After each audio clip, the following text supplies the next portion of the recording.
안녕하세요. 뉴스반장입니다. 악몽 같은 일주일이 지나가고 있습니다. 이 또한 지나가리라 생각해보지만 쉽사리 아픈 마음이 극복되지 않고 있는데요.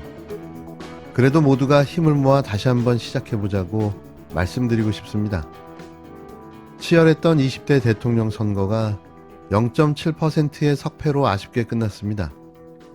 그 어떤 누구도 예상하지 못했던 각종 부패 범죄와 연루된 무능과 무지, 무도하며 분열과 혐오의 정치를 부르짖던 국힘당 윤석열 후보가 대통령으로 당선됐습니다.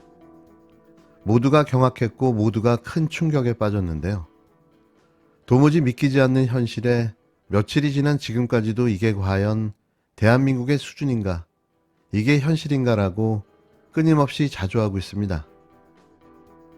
그리고 오늘 이 결과는 저와 우리 국민의힘 그리고 우리 안철수 대표와 함께한 국민의당의 승리라기보다는 위대한 국민의 승리가 아닌가 그렇게 생각을 합니다. 우리 모두 힘을 합쳐서 우리 국민과 대한민국 위해서 우리 모두 하나가 되어야 한다고 생각합니다. 지금 들으신 내용은 지난 10일 윤석열 대통령 당선자의 당선 소감이었습니다. 대선 과정에서 많은 것들을 배웠다며 야당과 협치하며 국민을 잘 모시겠다고 말했는데요. 그러면서 자신의 승리는 국민의 승리다. 이제 하나가 되겠다고 역설했습니다. 하지만 협치와 통합의 메시지는 반나절도 가지 않았는데요. 한동훈의 검찰 복귀, 곽상도의 무죄 주장, 이명박 이재용의 사면 등이 거론되며 예상은 했지만 당선되자마자 그가 벌이고 있는 황당한 태세 전환이 역시나 하는 탄식을 불러오고 있습니다. 봉인됐던 적폐들의 복귀를 신호탄으로 선거 기간 각종 의혹을 제기했던 당사자들에 대해 법적 조치를 시작했는데요. 이러고도 통합을 이야기하나 싶습니다. 앞으로 불어닥칠 5년의 윤석열 시대가 순탄치 않음을 보여주고 있습니다. 윤석열 대통령 당선인의 배우자 김건희 씨가 지난 1월 자신과 통화한 내용을 녹음해 무단으로 공개한 인터넷 언론사 서울의 소리 측을 상대로 소송을 제기했습니다. 11일 법조계에 따르면 김 씨는 지난 1월 17일 서울중앙지법의 백은종 서울의 소리 대표와 이명수 기자를 상대로 1억 원의 손해배상 청구 소송을 제기했는데요. 김 씨는 소장에서 피고인들의 불법적인 녹음 행위와 법원의 가처분 결정 취지를 무시한 방송으로 인격권과 명예권, 프라이버시권과 음성권을 중대하게 침해당했다고 주장한 것으로 알려졌습니다. 서울중앙지법은 이 사건을 환경언론 사건 담당 재판부인 민사 200일 단독 김익환 부장판사에게 배당했는데요. 재판부는 아직 변론 혹은 변론 준비 기일을 지정하지 않고 있습니다. 서울의 소리 소속의 이 기자는 대선을 앞둔 지난 1월 중순 김 씨와 한 7시간가량의 통화를 녹음해 MBC를 통해 녹음 내용을 공개했는데요. 김 씨는 방송금지 가처분 신청을 내며 방송을 막았지만 국민의 알 권리 차원에서 사생활 내용을 뺀 모든 내용을 공개해도 된다는 취지의 일부 각하 판결로 방송 공개됐습니다. 이후 MBC와 서울의 소리는 각각 방송과 유튜브를 통해 김 씨와 이 기자의 통화 내용을 공개했는데요. 다만 서울의 소리는 유튜브 등에서 MBC 스트레이트 방송에 보도되지 않은 내용까지 모두 공개했습니다. 당선 전 소송이라는 점에서 복수의 시작이라고 말할 수는 없지만 소송을 취하하지 않는다면 결국 보복이라는 말로 해석될 수밖에 없을 텐데요. 김건희 씨의 행보를 지켜보겠습니다. 아니, 윤석열 당선자의 모습을 빠짐없이 지켜보겠습니다. 윤석열 후보가 대통령으로 당선됐다고 해서 그가 벌였던 모든 일들이 다 사라지는 건 아닙니다. 분명하게 의혹을 밝히고 진실을 규명해야 할 텐데요. 그건 그가 대통령이 됐다고 예외일 순 없습니다. 경제정의 실천 시민연합, 약칭 경실련은 제20대 대통령으로 선출된 윤석열 당선인을 향해 윤노남불이 되지 않도록 해야 한다고 지적했습니다. 경실련은 10일 오전 서울 종로구 경실련 강당에서 제20대 대통령 선거 평가 토론회를 열었는데요. 토론회엔 박상인 서울대 행정대학원 교수 등 대학 교수, 변호사, 기자 등 6명이 참석했습니다. 박상인 교수는 이번 대선 총평에서 윤 후보 당선은 현직 대통령 임기 말 이토록 높은 지지율을 유지한 적이 없음에도 50%가 넘는 정권교체 요구가 반영된 결과라고 분석했는데요. 그러면서 민주당이 인적 정책적으로 쇄신한다면 한 가닥의 희망이 있을 것이며 그렇게 돼야 윤석열 정부에 자극을 줄 수 있을 것이라고 민주당의 쇄신을 요구했습니다. 박 교수는 또 윤 당선인이 문재인 정부의 내로남불과 불공정을 강하게 비판했는데 앞으로 대장동 사건과 김건희 씨 사건 등에서 동일한 잣대로 공정한 수사가 이루어질 것인가라며 만약 그렇지 않으면 당장 윤노남불이라는 말이 나오고 차기 정부의 근간이 흔들릴 것이라고 지적했는데요. 지금부터 들으실 내용은 지난 10일 열렸던 제20대 대통령 선거 평가 토론회 중 박상인 교수의 대선 총평인데요.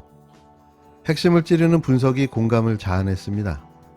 같이 듣고 싶어 일부 발췌해 들려드립니다. 결국 뽑아놨더니 제대로 된 정책이 하나도 없습니다.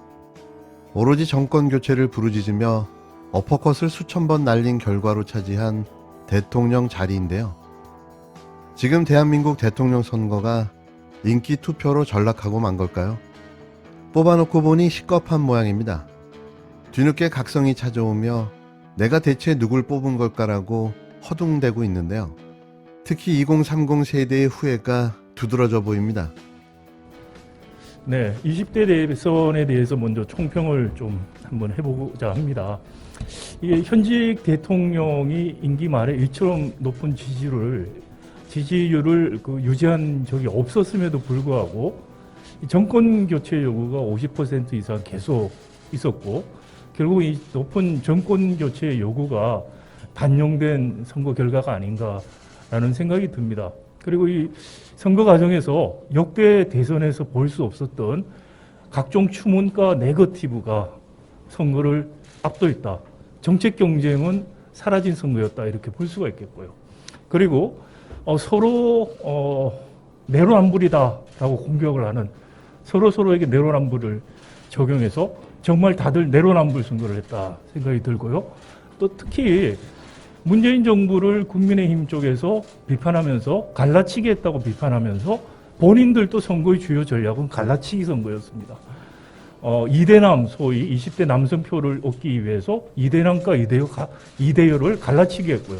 그 역풍이 이번 선거 투표 결과에 또 어느 정도 반영이 됐다고 생각이 됩니다. 또한 세대 갈라치기를 했습니다. 소위 이준석 대표가 세대포 이론 20대, 30대, 60대 이상 그리고 나머지 40, 50대 갈라치기 한 문재인 정권을 심판하자고 하면서 선거운동은 갈라치기 선거운동을 했다는 정말 모순된 선거운동이었다라고 생각이 됩니다. 그리고 이 대통령 선거가 5년에 한 번씩 일어날 때마다 우리 사회의 근본적인 문제의식이라든지 미래에 대한 치열한 논쟁들이 있었습니다. 지금까지. 그럼에도 불구하고 이번 선거에는 그런 치열한 논쟁이 없고 아주 추상적인 담론만 있었고요. 구체적인 정책은 다 특정 이익 집단에게 영합하는 일종의 갈라치기죠. 그것도 특정 이익 집단에 영합하고 사회적 갈등을 유발할 수 있는 그런 묻지마 공약을 여야 할 것 없이 남발했다라고 볼 수가 있겠습니다.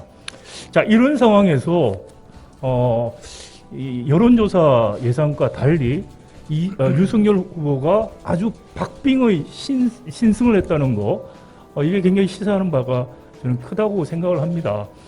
향후 요소야대 상황이라든지 또 이 신승한 결과 이 상황을 타개하기 위해서 아마 윤석열 당선자와 국민의힘은 정계 개편을 시도할 가능성이 굉장히 커 보입니다. 오늘 당선 소감 말씀하실 때도 마지막에 정계 개편을 시도할 것 같은 이야기를 했어요. 그리고 이 정계 개편이 여의치 않으면 항상 일어났던 것이 사정을 하는 겁니다. 검찰을 앞세워서 한편으로 사정으로 압박하고 정계 개편으로 당근을 주는 식으로 해서 정계 개편을 하려고 한 시도를 할 것이고요. 자, 이런 정계 개편 시도에 맞서서 너무나 보수화되고 촛불 시민 혁명 이후에 국민들의 요구를 외면하고 보수화되었던 민주당의 현 집권 세력들, 기득권층들이 그것을 활용해서 자신들의 기득권을 더 공고화시키려는 시도가 앞으로 있을 것이다. 이런 우려가 상당히 있습니다. 그리고 특히 그 윤석열 당선인 같은 경우에 문재인 정부 내로남불이라든지 불공정 이런 것들을 강하게 비판을 했습니다. 그런데 앞으로 대장동 사건이라든지 김건희 씨 관련된 처가 관련된 사건에서 과연 동일한 잣대로 남과 나 구별 없이 공정한 수사가 이루어질 것이냐. 만약에 이게 그렇지 않다면은 당장에 유로남불이라는 말 나올 거라고 생각이 되고 윤석열 정부의 근간이 흔들리는 민심 위반이 일어날 수 있는 가능성이 있다라는 생각이 됩니다. 이번에 지방선거뿐만이 아니고 2년 후 총선까지 여야 간에 정말 치열한 정파 싸움들이 일어날 가능성이 굉장히 크다. 말로는 국민 통합을 이야기하고 선거가 끝나서 뭉치자고 하는데 실제로 그렇게 될 가능성은 그다지 커 보이지 않는다라는 생각이고요.